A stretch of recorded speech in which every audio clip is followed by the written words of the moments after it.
Hello and welcome back to another edition of Check It Out. Hey friends, in today's video I'll show you how you can check to see if your flapper in your toilet is leaking water down into your toilet. If that is happening, by the way, even the very smallest amount of water, usually you see it in the back of the toilet right there, but sometimes it's such a small amount that you don't even see it. You can't tell if it's really leaking, and that can cost a lot of money.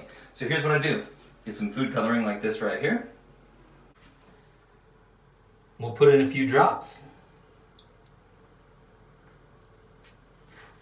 Stir it up. And now we'll wait.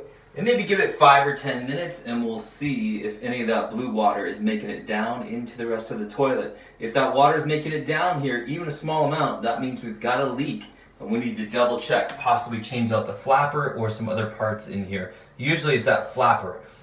And if you run into that situation, subscribe to this channel, check out the playlist, and I've got a few other videos where I show you how to change that out. So far it looks really good, and I just changed out the flapper on this one, so it should not be leaking. But this is a nice, quick, easy way to check. Okay friends, I've given it some time, about 10 minutes. There's no water leaking down. I don't see any blue, so that's great news. That means that this is not leaking. Hey, I'll tell you what, I'm going to pull the handle just a little bit. And we'll take a look at what it might look like if we had a tiny little leak. So you see some of that blue coming down into there? That is not what we want to see.